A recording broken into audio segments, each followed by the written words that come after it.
bom ter você mais uma vez aqui no nosso canal da Ático Curitiba. Eu sou o Diego, pastor da Igreja Ático Curitiba, e é um prazer ter você mais uma vez para podermos juntos cultuar ao Senhor, celebrarmos esse momento de culto e adoração ao nosso Deus. Você é o nosso convidado, mesmo de onde você estiver, reunido com a sua família, para adorarmos, para bendizermos o nome do Senhor e juntos cantarmos essa próxima canção.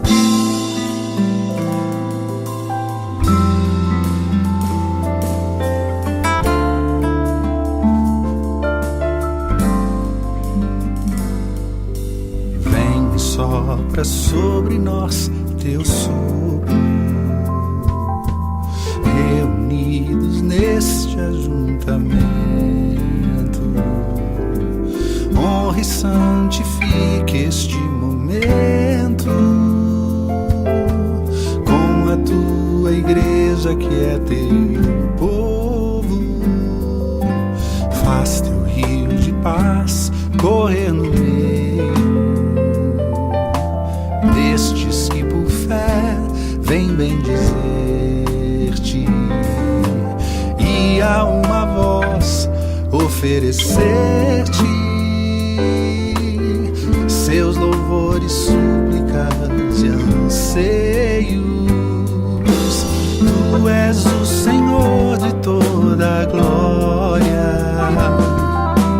hoje e sempre como foste outrora. No correr da história, revelando teu amor, Deus bendito, Rei e Salvador.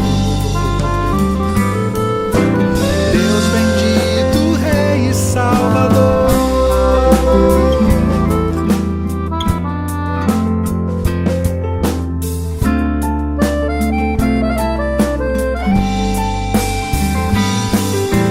tu és o Senhor de toda a glória, hoje e sempre como foste outrora. No correr da história, revelando teu amor, Deus bendito, Rei e Salvador. Deus bendito, Rei e Salvador. Deus bendito, Rei e Salvador. Deus bendito, Rei e Salvador.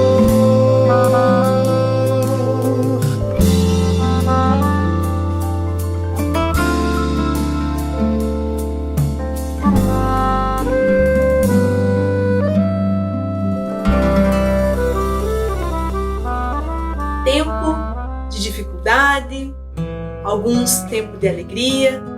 Fato é que estamos num momento diferente das nossas vidas. Nunca passamos por um momento assim como esse de pandemia. Mas, mesmo nesses momentos, ou de alegria, ou de tristeza, nós não podemos nos esquecer que a oração é o que nos liga a Deus. Então, nesse momento eu te convido a estar orando, estar buscando o Senhor em oração, chamando tua família, ou as pessoas que estão aí ao seu redor, ou sozinho mesmo. Mas não deixe de falar com Deus nesse momento.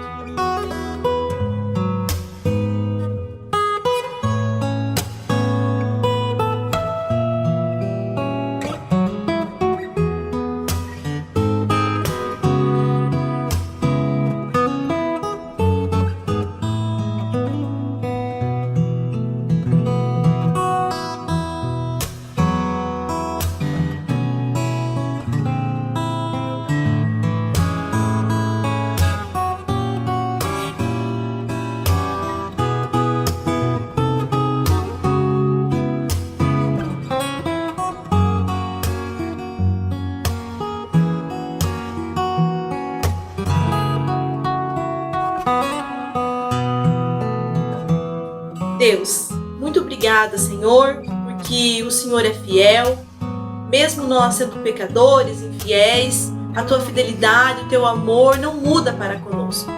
Nós te amamos e queremos a cada dia declarar isso. Que o Senhor cuide das nossas famílias, das nossas vidas e de tudo mais. Queremos entregar todas as coisas nas tuas mãos. Em nome de Jesus. Amém.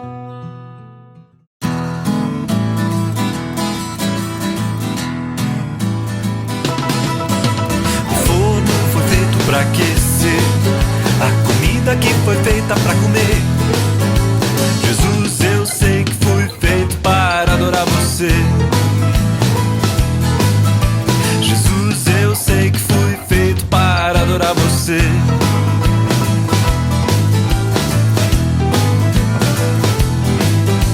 O lápis foi feito para escrever a palavra que foi feita para se ler. Jesus, eu sei que fui feito para adorar você. Jesus, eu sei que fui feito para adorar você.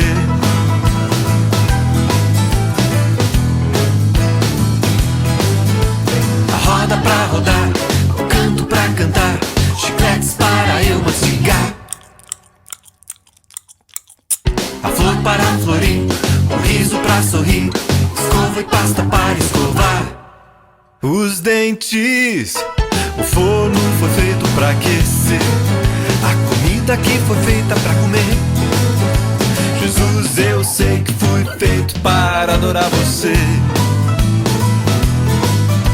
Jesus, eu sei que fui feito para adorar você.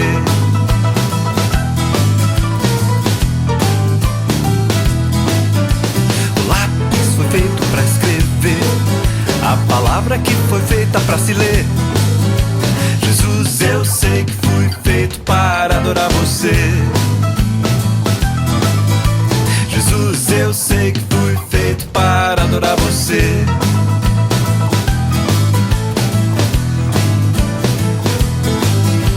A roda pra rodar, o canto pra cantar, chicletes para eu mastigar, a flor para florir, o riso pra sorrir, escova e pasta para escovar os dentes. O forno foi feito pra aquecer a comida que foi feita pra comer. Jesus, eu sei que fui feito para adorar você. Jesus, eu sei que fui feito para adorar você.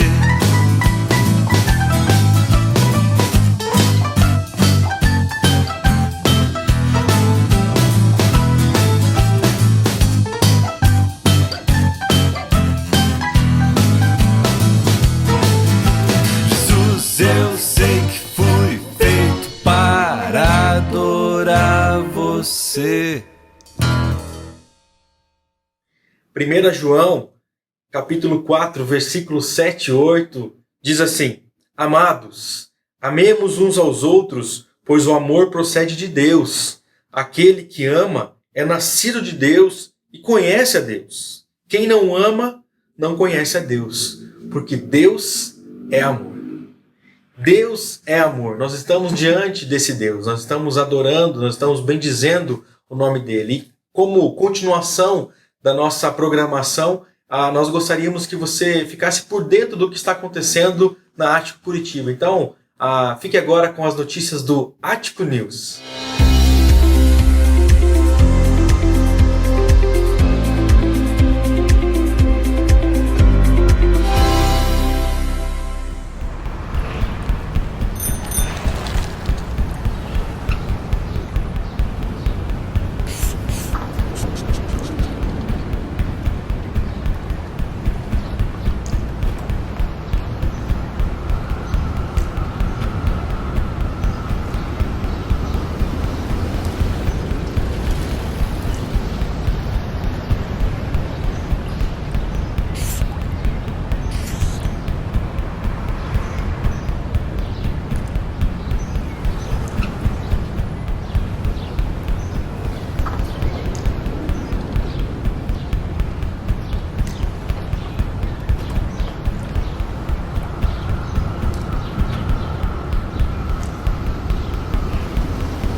O isolamento nos deixa distantes fisicamente, mas não estamos sozinhos. Além das nossas celebrações online aos domingos, temos nosso encontro do grupo pequeno via Zoom. Nos conectamos todas as quartas-feiras às 7h15. Que tal participar junto conosco? Estamos conversando sobre o livro bíblico de Filipenses, no Novo Testamento. Olha só como esse conteúdo pode te ajudar.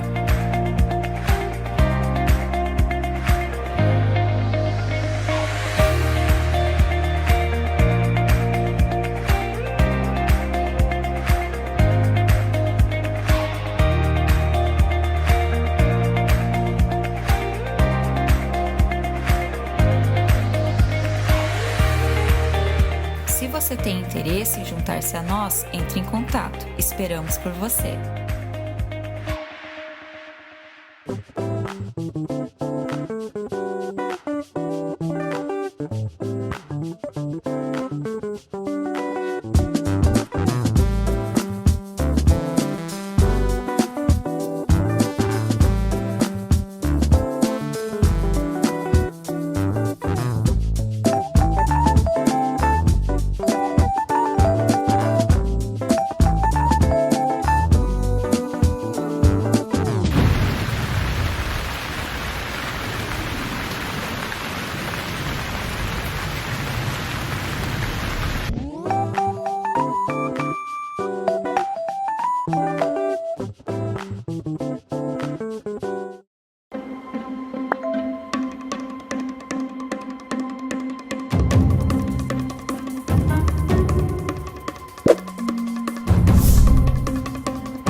John Lennon imaginou um mundo de paz, mesmo no meio de uma das guerras mais sangrentas dos Estados Unidos, a Guerra do Vietnã. Aquela guerra acabou. Aqui no Brasil, nós não estamos em guerra contra outra nação, mas, eu acho que você tem que concordar, nós estamos bem distantes do mundo de paz imaginado e cantado por Lennon.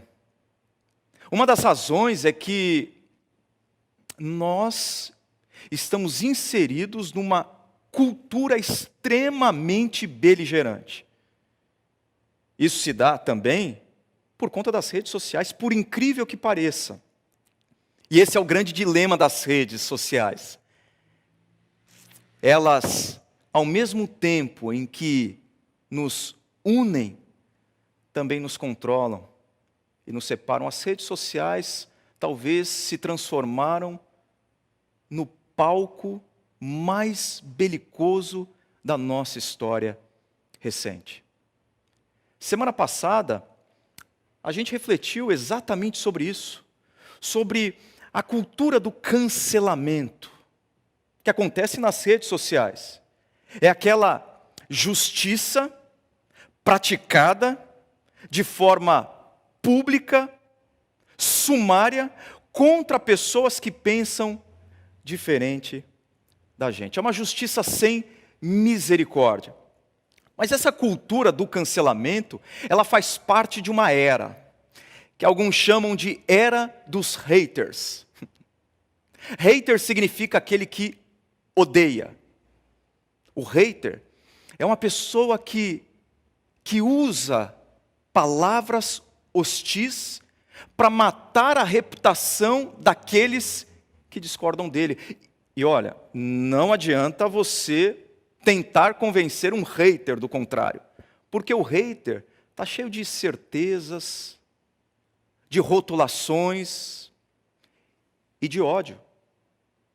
Um hater, ele exerce, ele destila o seu ódio na cabeça dele por conta de um bem maior. É o que muita gente tem chamado hoje nas redes sociais de ódio do bem. Então, o ódio do bem é aquele ódio que você exerce com essas palavras ácidas, venenosas, perversas muitas vezes, porque você considera aquela pessoa equivocada, abjeta, errada, injusta, corrupta e até mesmo herege. Então esse é o nosso ambiente. E nesse ambiente a igreja se vê diante de uma encruzilhada. Uma encruzilhada que tem ameaça, oportunidade e desafio. Ameaça porque a igreja pode incorporar essa cultura, o espírito dessa era, esse espírito odioso, e incorporar um discurso de ódio por amor à verdade, por amor à sã doutrina, por amor à ortodoxia. Então, por amor a essas coisas, é necessário odiar e fazê-lo de maneira a destruir, desqualificar pública e sumariamente os nossos adversários. Seria o ódio em nome de Jesus. Amém. Mas é um cenário também de oportunidade, porque nesse mundo que vive sob a escuridão do ressentimento, da mágoa, do ódio, a igreja pode brilhar à luz do amor de Deus. A igreja pode ser esse luzeiro que faz com que essa sociedade, contaminada pelo vírus do ódio, consiga enxergar a cura para esse vírus no amor de Deus pela instrumentalidade da igreja. Mas também nós temos diante de nós um grande desafio. Por uma razão simples, é muito difícil amar. Já é difícil amar quem é fácil de amar. Agora imagina amar quem é difícil de amar. Imagina amar quem não me ama. Imagina falar bem de quem fala mal de mim. Imagina amar quem me odeia. É difícil, é um grande desafio. Porque inimigos são inevitáveis. E se você não os tem, talvez você seja um forte candidato a tê-los no futuro. Eu vou citar aqui pelo menos 5 maneiras para criar inimigos e mostrar para você a inevitabilidade de se ter inimigos. A primeira maneira é por convicção. Convicção. Tem muito crente sendo perseguido justamente porque fala uma coisa e faz outra. Mas tem muito discípulo de Jesus sendo duramente perseguido em algum nível, porque decidiu viver como seu mestre. Decidiu viver de modo a desafiar os ídolos dessa cultura. Jesus antecipou isso. No Evangelho de Mateus, no 10º capítulo, ele diz: se o dono da casa foi chamado Belzebu, quanto mais os membros da sua família. Ele está falando sobre ele, que foi chamado de Belzebu. Ele diz: se eu fui chamado de Belzebu, do maioral dos demônios, de Lúcifer, imagina só os meus discípulos. E ele vai além, mostrando que muitas vezes o seu estilo de vida vai incitar o ódio não apenas de pessoas que estão distantes de você, mas vai fomentar a raiva de quem às vezes mora sob o mesmo teto que o seu. Por isso que ele diz: não pensem que vim trazer paz à terra. Não vim trazer paz, mas espada, pois eu vim para fazer que o homem fique contra seu pai, a filha contra sua mãe, a nora contra a sua sogra. Os inimigos do homem serão os da sua própria família. Convicção. Segunda maneira é a decepção. Deixa eu falar com você aqui. Quando nós estamos decepcionados, nós corremos um grande risco de demonizar o outro, de satanizar o outro, de esquecer tudo que o outro fez de bom para a gente e passar a se relacionar com ele ou com ela simplesmente com base nas suas feridas. Eu já estive diante de casais à beira do divórcio. E o meu sentimento é que eu estava diante de duas pessoas completamente más, malignas, que não tinham absolutamente nada de bom para oferecer uma para a outra. Por quê? Porque elas estavam profundamente decepcionadas, e o amor e o ódio são sentimentos antagônicos, mas com uma linha muito tênue entre eles. Quando você ama muito e tem uma grande decepção, é muito possível que você apague das suas memórias, mais antigas ou recentes, tudo aquilo que aquela pessoa já fez de bom para você. É por isso que eu começo conversas com esses casais, perguntando o seguinte: o que fez você se apaixonar por ele? O que fez com que vocês se apaixonassem um pelo outro? Para que eles tirem do baú da memória sentimentos bons que já foram nutridos um pelo outro. Decepção. Mas tem uma terceira maneira, que é a exaltação. Isso mesmo, exaltação. Não a exaltação comportamental, a exaltação de ânimos. Aqui eu me refiro à exaltação moral, a exaltação farisaica, ou o orgulho farisaico. Quando nós nos achamos superiores aos outros, nós temos uma grande dificuldade de amar, uma grande dificuldade de perdoar, uma grande dificuldade de tolerar. Porque no primeiro erro daquela pessoa, sabe que no fundo nós pensamos assim: eu nunca faria o que você fez. Eu nunca faria o que você fez. Porque no nosso coração, na verdade, quando pensamos dessa forma, há uma premissa não verbalizada de que eu não faria o que ele ou ela fez, porque eu sou melhor do que ele ou ela. A minha exaltação farisaica, o meu orgulho farisaico faz com que eu olhe para as pessoas que erraram comigo com ódio, com rancor, com mágoa, porque afinal de contas eu sou melhor. Eu tenho mais predicados morais do que ele e do que ela. Mas tem uma outra maneira, que é a indignação. Indignação. O que não é um sentimento ruim. Indignação contra a corrupção, contra a injustiça, contra a imoralidade, contra a mentira, contra a violência. Indignação. O problema é quando nós não colocamos sentimentos, às vezes, de ódio, de raiva, de indignação contra o mal no lugar certo. Nós acolhemos esses sentimentos no nosso coração, nutrimos o nosso sentimento de ódio, de rancor, de raiva, ao invés de colocá-lo nas mãos de Deus. É um sentimento legítimo, mas com uma resposta ilegítima. Quando eu fico indignado e passo a alimentar aquilo dentro de mim, eu começo a agir com ódio na direção das pessoas. E também a polarização.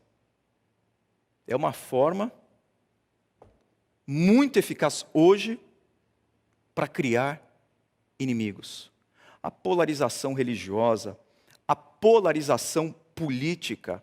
A polarização faz isso, faz a gente odiar, faz a gente não tolerar o outro.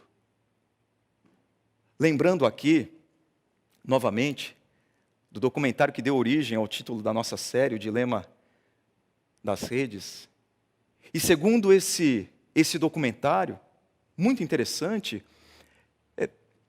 parte dessa polarização tem a ver com o quê? Com as redes sociais.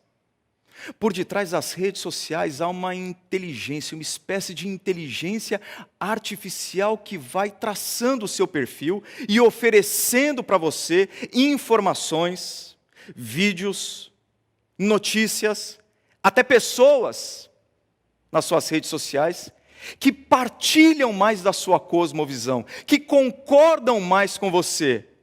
E o que acontece a partir disso? Acontece que nós acabamos criando bolhas ideológicas e guetos informacionais que acabam acirrando mais a divisão da sociedade, estabelecendo mais, fortalecendo mais essa polarização, promovendo mais o ódio, a intolerância e o sectarismo. Sabe qual é o problema?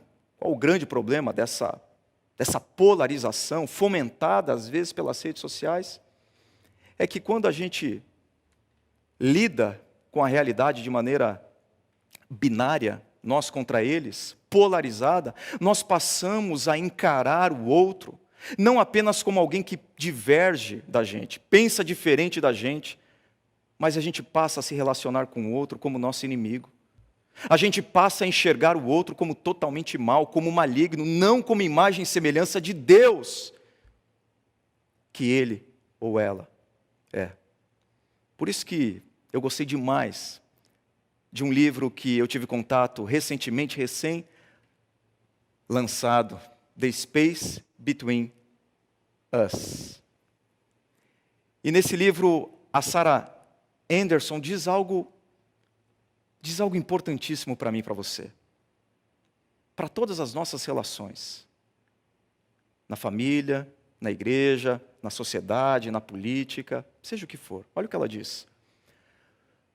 Podemos amar sem concordar. Podemos honrar sem unanimidade. Podemos respeitar sem conformidade. Parece algo tão óbvio, mas tem sido tão difícil entender que é possível amar, honrar e respeitar, mesmo sem concordar, mesmo sem unanimidade, mesmo sem conformidade. Jesus chegou num ambiente marcado por haters. O mundo de Jesus não foi em nada diferente do nosso.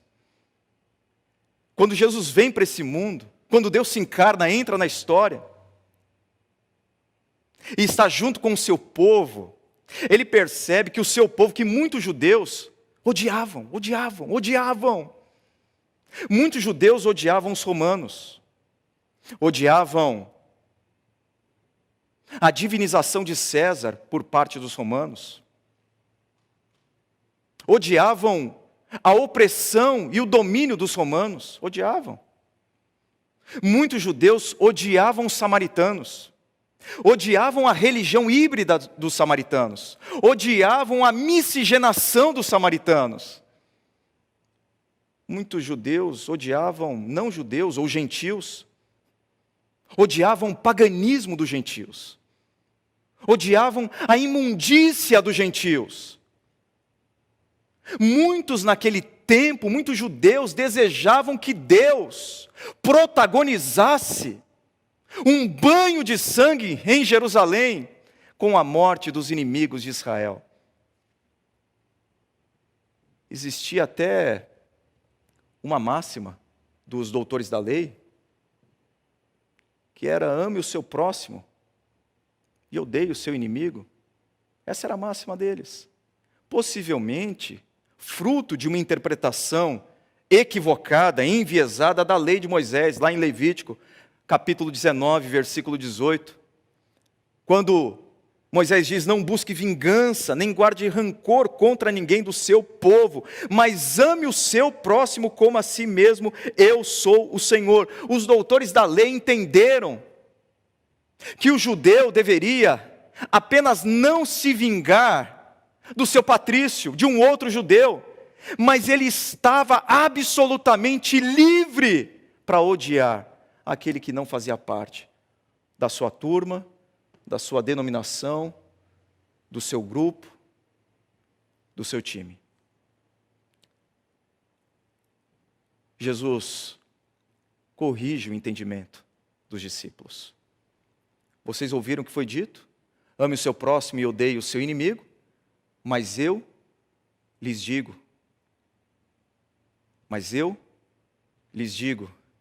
amem os seus inimigos.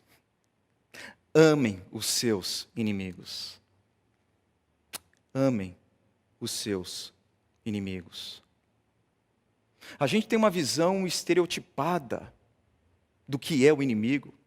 Às vezes a gente acha que o inimigo é apenas aquele que cerra os punhos contra a gente e diz assim: eu te odeio, eu quero te destruir, eu quero te matar. Talvez você não tenha um inimigo como esse.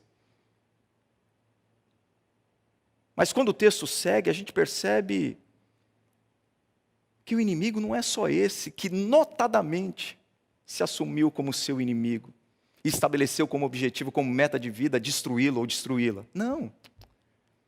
O inimigo pode ser alguém que não ama você, que fala mal de você, que persegue você em algum nível e até, segundo Jesus, que não o cumprimenta.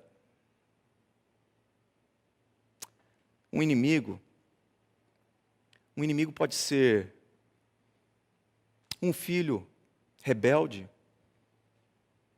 que rompeu o relacionamento com você porque você não concorda com o estilo de vida que ele ou ela leva. Um inimigo pode ser um ex-cônjuge, que parece que tem como propósito impedir que você reconstrua a sua vida e que parece militar o tempo todo para afastar os seus filhos de você.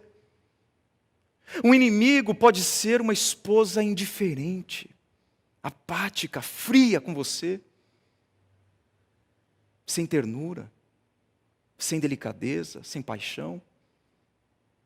Um inimigo pode ser um marido estúpido, que sistematicamente fere você com palavras duras. Um inimigo pode ser um chefe abusivo, que não perde a oportunidade de humilhar você na frente das pessoas. Um inimigo pode ser um colega de trabalho, que fala mal de você e que expõe os seus erros para que todos ouçam, para que todos vejam, e muitas vezes atrás de você. Um inimigo pode ser um ex-funcionário que você tratou tão bem, que você investiu tanto, mas que num determinado momento esse funcionário se moveu para outra empresa, para outro lugar, e acionou você na justiça com provas fabricadas e mentirosas. Um inimigo pode ser alguém que está do outro lado do espectro político ideológico. Um inimigo pode ser até um vizinho que reclama de tudo que você faz, de uma pessoa que é antagônica a tudo que você pensa. Pode ser um inimigo. Nossa tendência natural é odiar essas pessoas,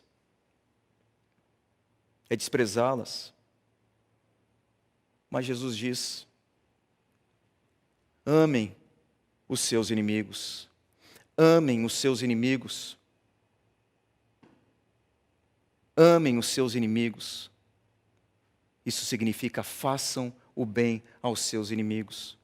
Façam o bem aos seus inimigos. Eu gosto da tradução da Bíblia atualizada, revista e corrigida, porque ela adiciona mais imperativos à ordem de amar. Eu, porém, vos digo: amai a vossos inimigos, bendizei os que vos maldizem, fazei bem aos que vos odeiam. Amai, bendizei, fazei, amai, bendizei, fazei. São ordens. São mandamentos de Jesus para os seus discípulos. Jesus não os aconselha a amarem os seus inimigos, a fazerem coisas boas para os seus desafetos. São ordens de Jesus. Por quê? Porque a ordem para amar os inimigos não está condicionada ao que sentimos vontade de fazer. Amar é, antes de tudo, na perspectiva de Jesus, o que você faz independentemente de como você se sente. ordem. Amai, bendizei, fazei o bem. De acordo com Jesus, amar é falar bem de quem fala mal de você. Amar é fazer o bem para quem faz mal para você. Em outras palavras, amar é agir com bondade a quem você tem todas as razões para não amar e nenhuma razão para amar. Porque é dessa forma que Deus demonstra o amor dele. É dessa forma. Porque Deus faz raiar o seu sol sobre maus e bons e derrama chuva sobre justos e injustos. É dessa forma que Deus ama. Os seres humanos precisam de chuva e sol para viverem, para a existência deles.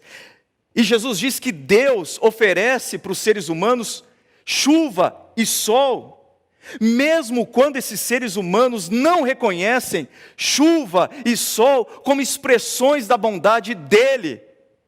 Porque Deus sabe que os seres humanos precisam disso. Não merecem, mas precisam.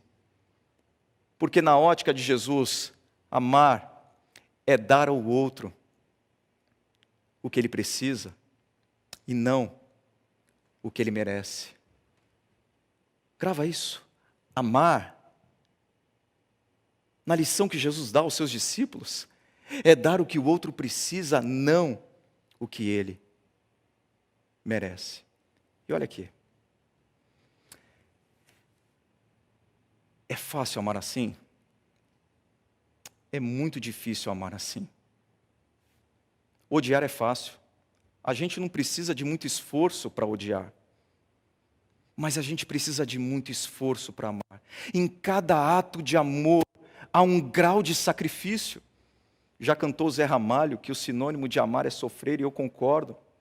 Porque amar envolve sofrimento, sobretudo o amor demonstrado a quem não merece o seu amor, a quem não deu nenhuma razão para você amar. É difícil amar pessoas difíceis de serem amadas. Mas é esse amor capaz de matar o vírus do ódio, que mata mais quem odeia do que aquele que é odiado. Já disseram certa vez que odiar é como tomar veneno desejando que o outro morra. É a única força capaz de matar o ódio, é o amor. O ódio mata, mas o amor mata o ódio. Eu acredito que esse tipo de amor que vence o ódio, que mata o ódio, que Paulo tinha em mente quando escreveu Romanos capítulo 12. Acompanha comigo a leitura. Olha o que Paulo diz. Parece que ele ecoa, ele reverbera as lições de Jesus a respeito do amor aos desafetos, aos adversários. Abençoem aqueles que os perseguem, abençoem e não os amaldiçoem, não retribuam a ninguém mal por mal, procurem fazer o que é correto aos olhos de todos. Ao contrário, se o seu inimigo tiver fome, dele de comer, se tiver sede, dele de beber. Fazendo isso, você amontoará brasas vivas sobre a cabeça dele. Não se deixem vencer pelo mal, mas vençam o mal com o bem. Mas vençam o mal com o bem. Vençam o mal com o bem. Você que me escuta nesse momento, agora ao vivo, ou você que vai ter contato com esse material em algum momento, vença o mal com o bem. Olha que importante Paulo está dizendo. Olha que importante. O que se espera de nós não é apenas não amaldiçoar, mas abençoar. Não devemos simplesmente nos recusar a pagar o mal com o mal. Devemos vencer o mal com o bem. Olha aqui. Você pode pensar que não odeia uma pessoa porque você se moveu do ódio, da raiva, da indignação para a indiferença. Aí você diz assim, não, eu odeio, mas para mim não fede nem cheira. Deixa eu dizer uma coisa para você. A indiferença é um ódio camuflado. A indiferença é a irmã gêmea do ódio. A indiferença é um anti-amor. É o oposto do amor. Olha só, acompanhe meu raciocínio. Quando os religiosos perguntaram para Jesus quem era o próximo deles, Jesus contou uma história. Talvez você já tenha ouvido falar na parábola do bom samaritano. Jesus contou a história de um homem de Samaria que encontrou um judeu em extrema necessidade. Judeu que era um inimigo histórico de um samaritano.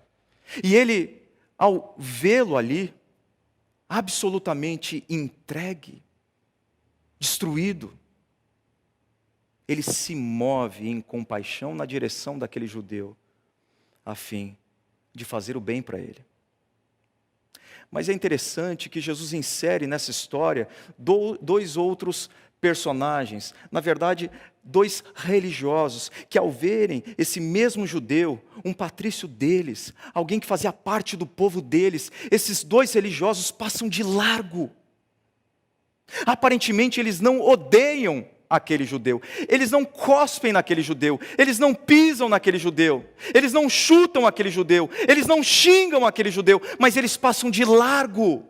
Eles são indiferentes àquele que precisava da ajuda deles em amor. Sabe o que eu acho que Jesus está ensinando nessa história? Ele está ensinando não apenas o que significa amar, mas ele está ensinando também que a indiferença está no lado oposto do amor. A indiferença é um anti-amor, é um ódio camuflado, porque o verdadeiro amor faz a diferença.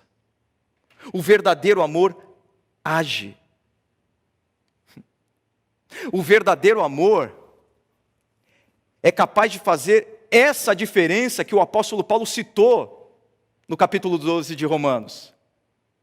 Esse tipo de amor que não é um eco da reação odiosa de alguém, esse tipo de amor que oferece o bem para quem não tem nenhum mérito, para quem não deu nenhuma razão, esse tipo de amor que faz o bem não por causa de, mas apesar de, é o único tipo de força no mundo capaz de amontoar brasas vivas sobre a cabeça dos seus inimigos. Esse tipo de amor, ele cria, ele gera, ele promove uma dor ardente de consciência, fruto da vergonha e do arrependimento, naqueles que só fizeram o mal e apenas receberam o bem. O amor faz isso, o amor constrange. O amor gera uma dor ardente de consciência, fruto do arrependimento naqueles que só fazem o mal contra você, mas que só recebem o bem de você. Eu acredito que é por isso que o Martin Luther King, que foi alvo de muito ódio, disse que o amor é a única força capaz de transformar um inimigo num amigo. Amem os seus inimigos, amem os seus inimigos. Como? Façam bem, mas desejem o bem dos seus inimigos. Desejem o bem dos seus inimigos. O texto diz: amem os seus inimigos e orem por aqueles que os perseguem. E a oração aqui não é parte da oração do Pai Nosso, quando nós dizemos, livra-nos do mal. Não é a essa oração que Jesus se refere aqui. É a oração que deseja de fato o bem de Deus na vida daqueles que perseguem você, que não gostam de você, que falam mal de você. É mais parecida com a oração de Jesus quando pregado naquela cruz. Pai, perdoa-lhes porque eles não sabem o que eles estão fazendo. Você pode fazer o bem na vida de uma pessoa sem desejar o bem de Deus para ela. E às vezes, nós podemos fazer o bem na vida de um inimigo apenas como expressão de um ódio refinado. Olha como eu sou bom. Olha como eu faço o bem para você. O que Jesus está dizendo é: deem um upgrade, um passo além na relação que vocês têm com os inimigos de vocês. Não apenas fazendo bem para eles, mas desejando o bem deles. De que forma? Orando por eles, pedindo as bênçãos de Deus sobre a vida deles. E eu digo para você, isso é absolutamente transformador. Porque orar pelos seus inimigos vai levá-lo a desejar, a querer coisas boas na vida deles. Por intermédio, por meio da oração, você pode ver Deus trabalhando de forma milagrosa na vida de gente que está com o coração petrificado, empedernido, diante das suas ações de paz e de amor. Deus pode quebrar esse coração. Mas sabe qual é a coisa mais incrível do hábito de orar por alguém que não gosta de você, ou por alguém de quem você não gosta? É que à medida que você vai orando por essa pessoa, pode ser que essa pessoa não mude, mas enquanto ela não mude, você vai mudando à medida que você coloca a vida dela nas mãos de Deus, pedindo para que as mãos de Deus abençoem a vida dela.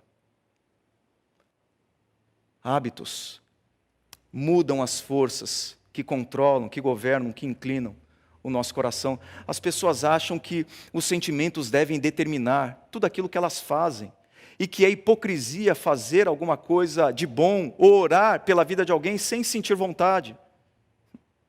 Mas você não é controlado pelos seus sentimentos. Você não deve ser controlado por aquilo que você sente. Você é controlado por aquilo que Jesus disse. E Jesus disse para você que você precisa amar os seus inimigos agindo e não apenas sentindo. Então, se você não sente amor por uma pessoa, se você tem dificuldade de amar alguém, se você tem barreiras imensas, talvez intransponíveis para você, para fazer o bem e para desejar o bem de um adversário, lembre-se, é ordem de Jesus. Jesus está dando um mandamento para os seus discípulos, que é um mandamento libertador.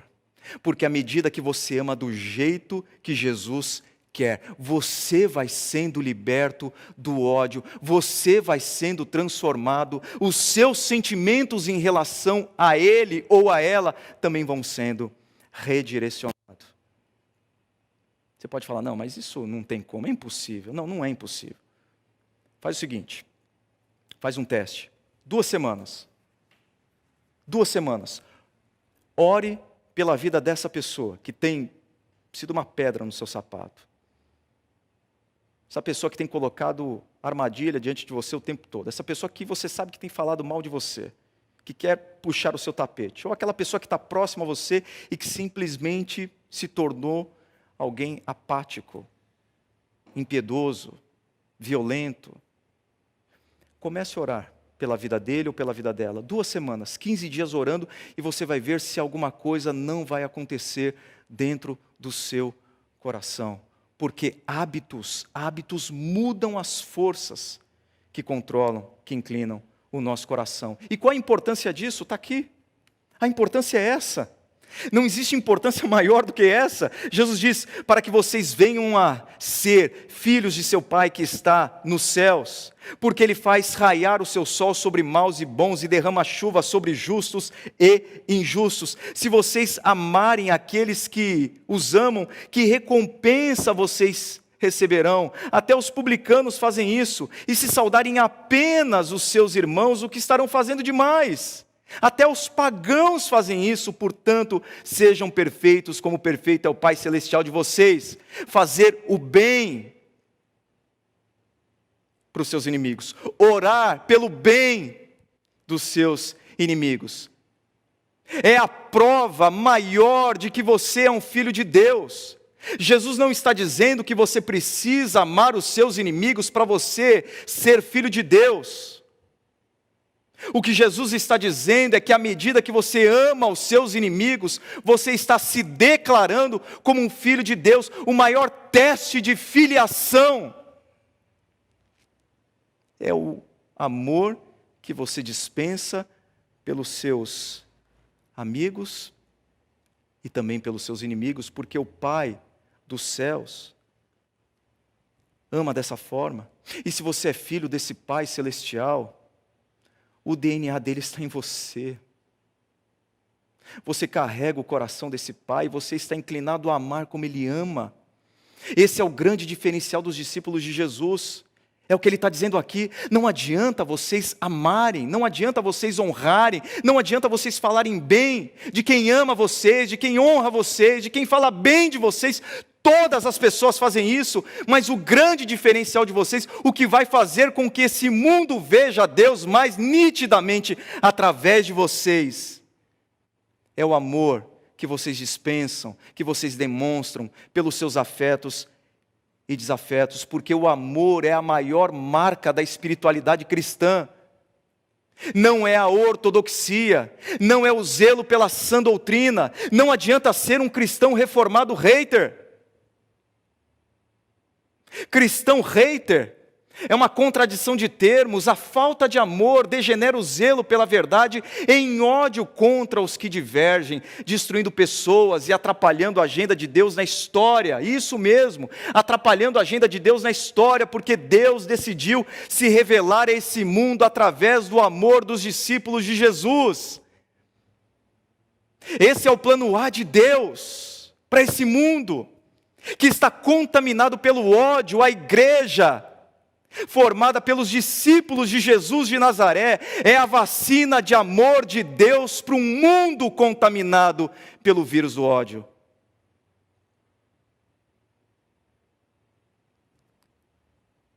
O que Jesus diz no final do capítulo 5 de Mateus, repete o que ele já disse no início do capítulo 5 de Mateus. Bem-aventurados os pacificadores, pois serão chamados filhos de Deus.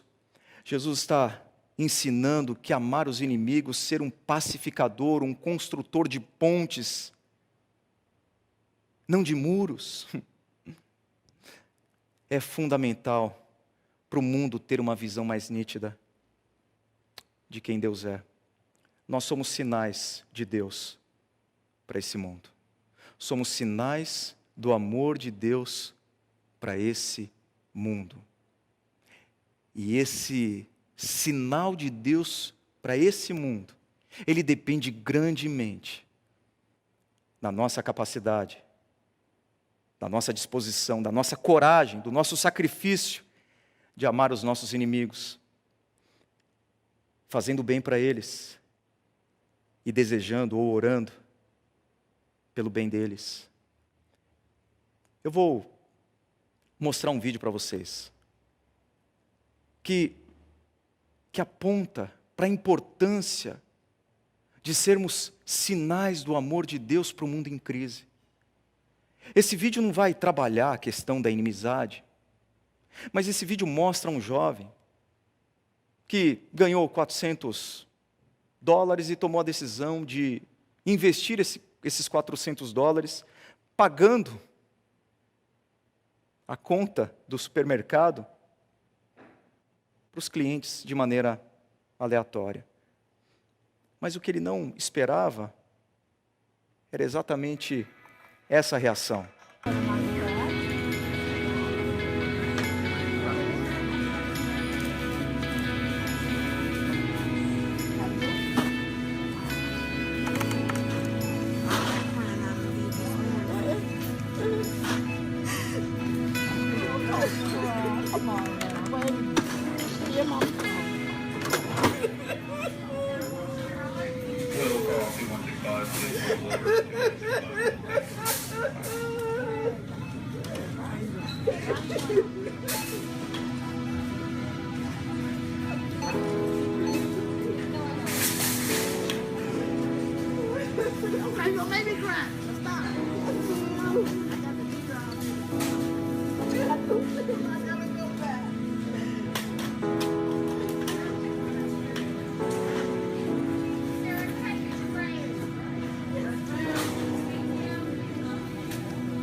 Essa senhora não tinha dinheiro para pagar as compras dela.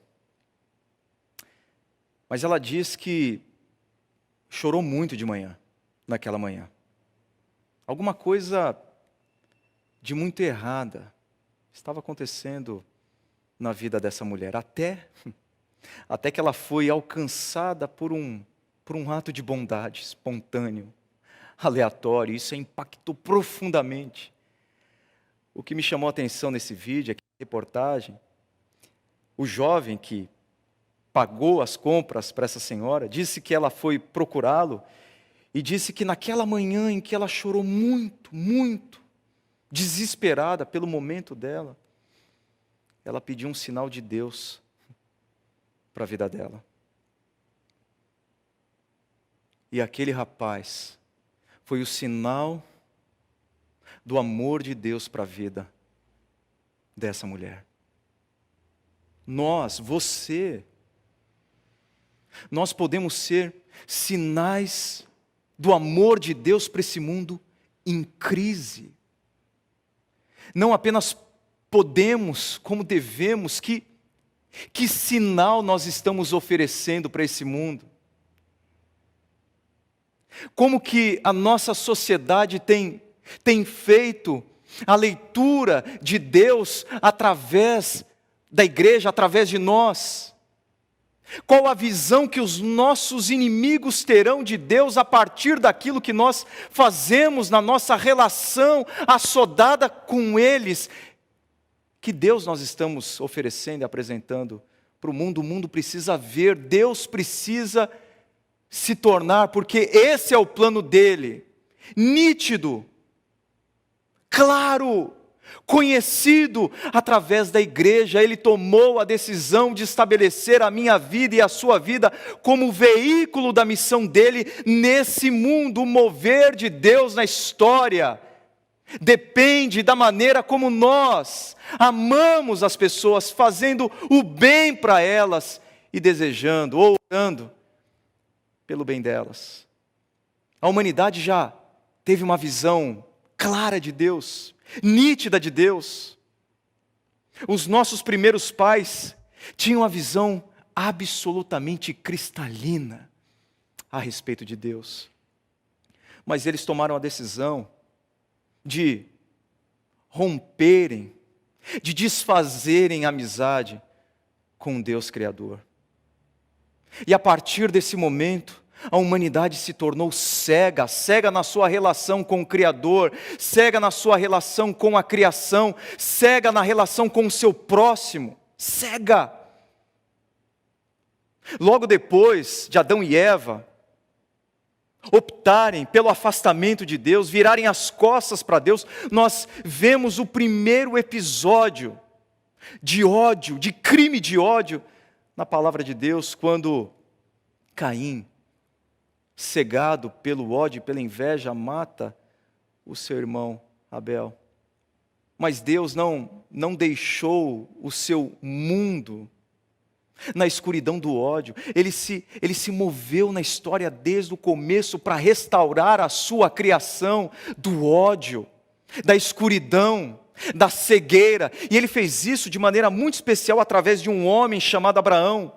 E ele disse que Abraão e a descendência de Abraão seria a luz para todas as nações, para que todos os povos da terra pudessem vê-lo claramente, novamente. Mas a descendência de Abraão, Israel, não conseguiu cumprir com a missão de levar amor para todas as nações da terra, inclusive para os seus inimigos. A luz de Israel se apagou e o mundo continuou em completa escuridão, cegueira e ódio. Mas Deus não permitiu que o seu mundo, o mundo que Ele criou em harmonia, em paz, em amor, ficasse desse jeito. Ele mesmo entrou na história, na pessoa de Jesus Cristo. Jesus Cristo veio para esse mundo de ódio, para estabelecer paz e reconciliação, para refazer a amizade entre a humanidade e o Deus Criador.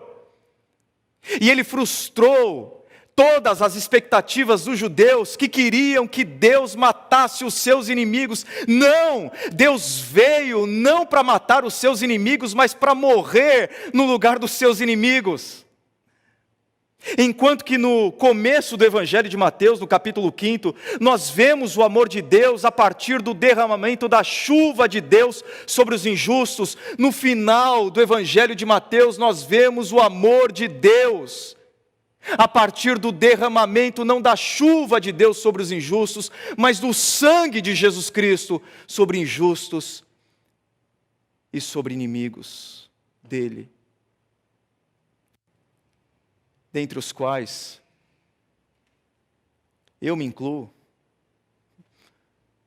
mas Deus demonstra o seu amor por nós. Cristo morreu em nosso favor quando ainda éramos pecadores, quando éramos inimigos de Deus. Fomos reconciliados com Ele mediante a morte de seu Filho, quanto mais agora, tendo sido reconciliados, seremos salvos por sua vida.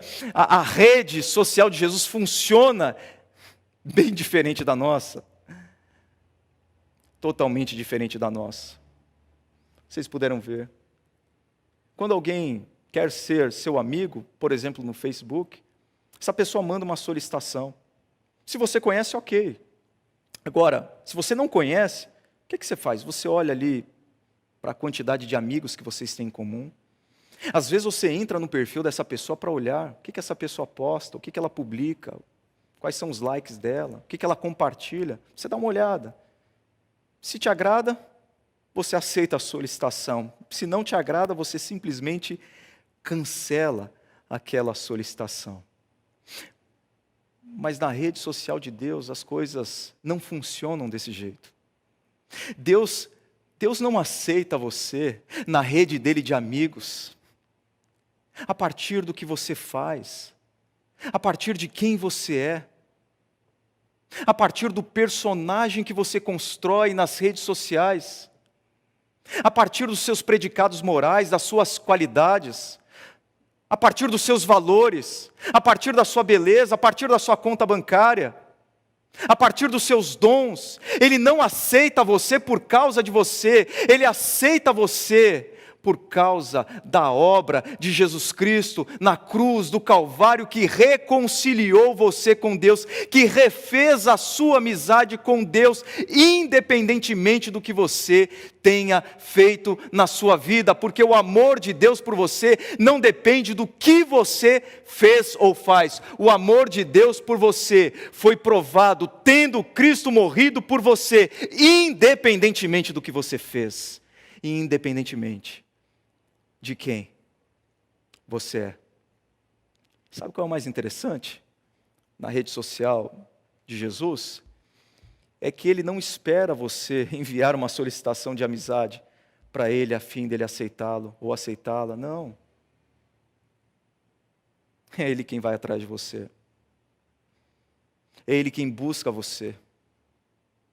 E é Ele quem aceita você, não apenas na rede de amigos dele, mas Ele aceita você como filho amado, como filha amada. Você pertence a Deus porque Ele te ama muito. E da mesma forma com que Ele te amou, sendo você ainda pecador, Ele deseja que você ame da mesma maneira.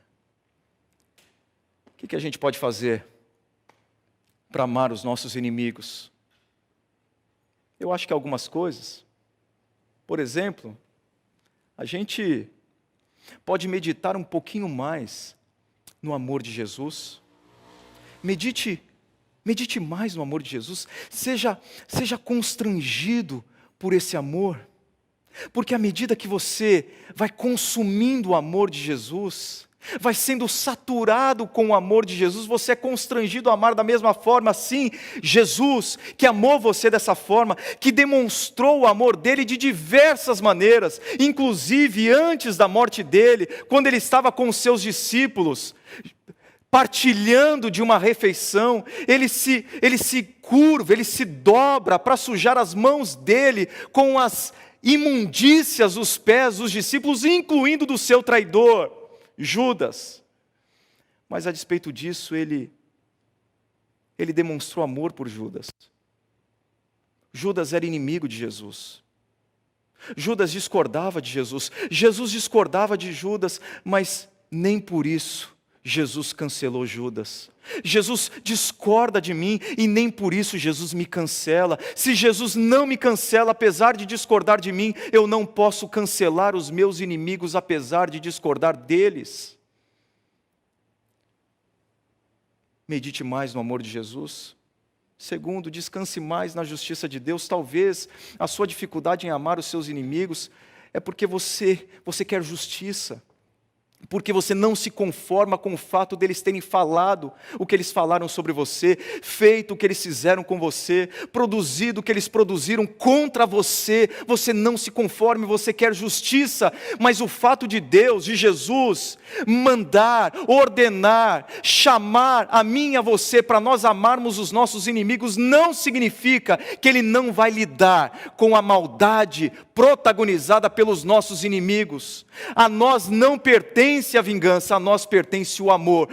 Nós devemos amar os nossos inimigos e deixar a justiça nas mãos de Deus. Terceiro, peça mais ajuda do Pai.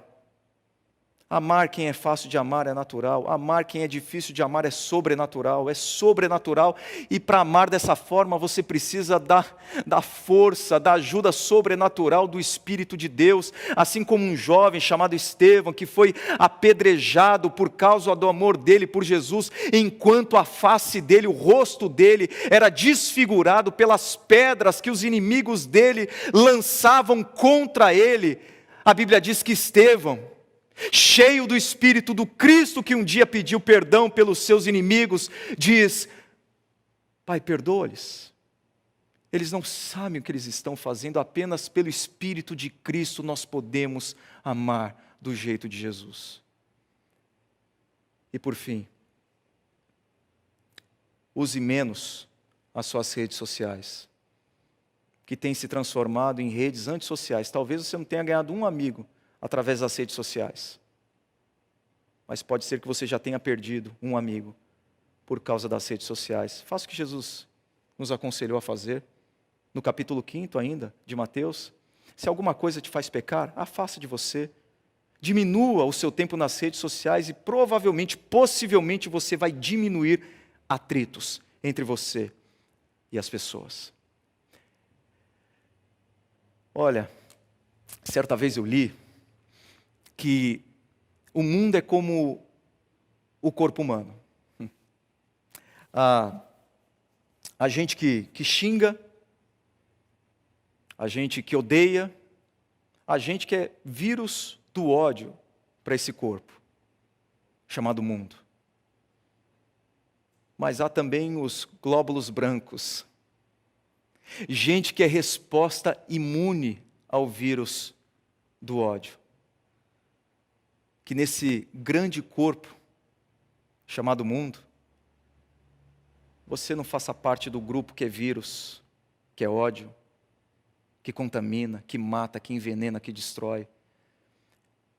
Que você seja, que nós sejamos, que a igreja seja a resposta imune de Deus para o vírus do ódio.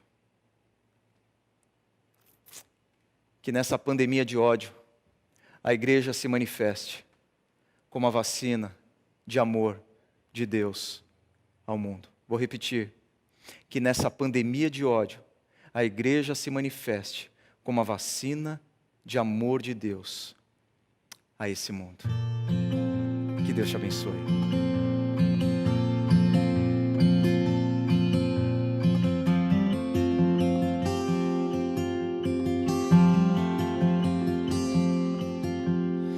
Cedo me acorda a oração, é o coração que tá apertado para ver um mundo diferente da notícia repetida da televisão.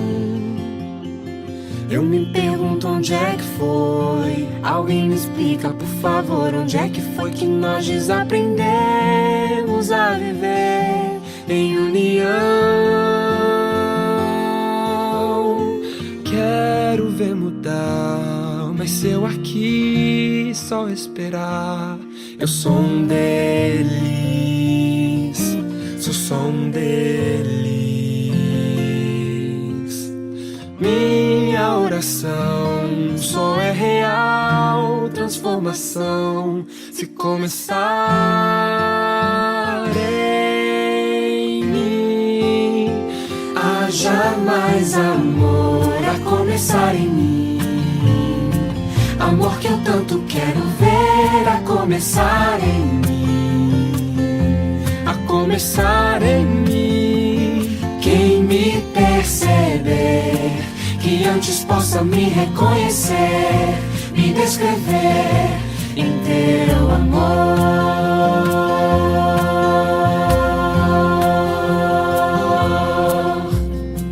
E se tivesse mais perdão, se no lugar de apontarem tantos erros fossem estendidos mais abraços, mais olhares de aceitação.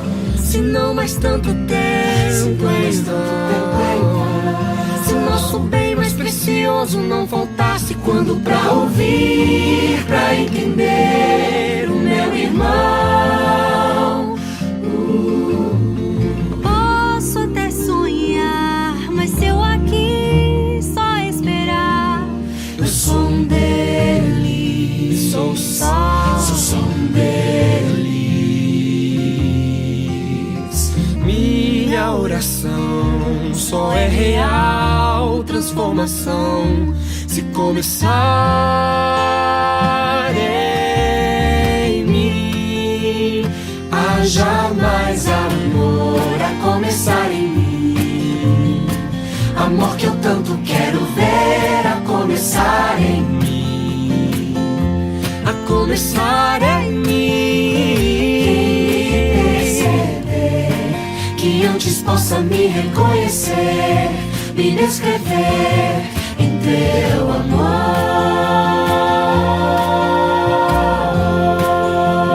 Haja mais amor a começar em mim, amor que eu tanto quero ver a começar em mim, a começar em mim.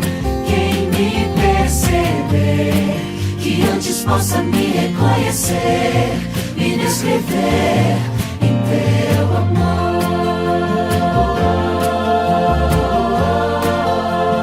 Quem me perceber, que antes possa me reconhecer, me descrever em teu amor.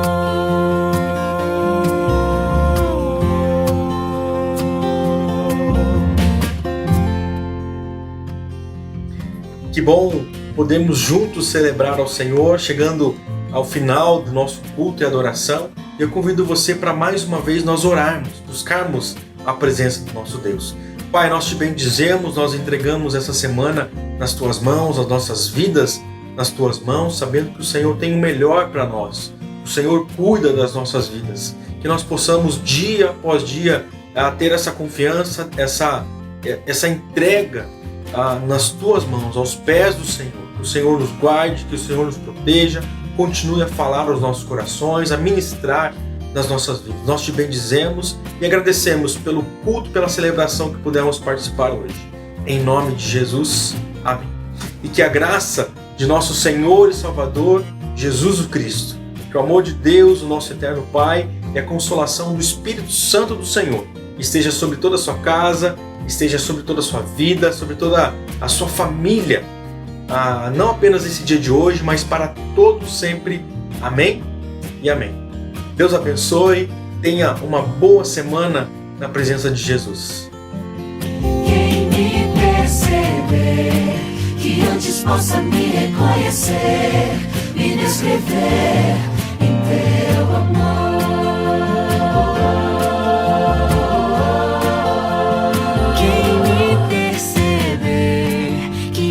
possa me reconhecer, me descrever em teu amor.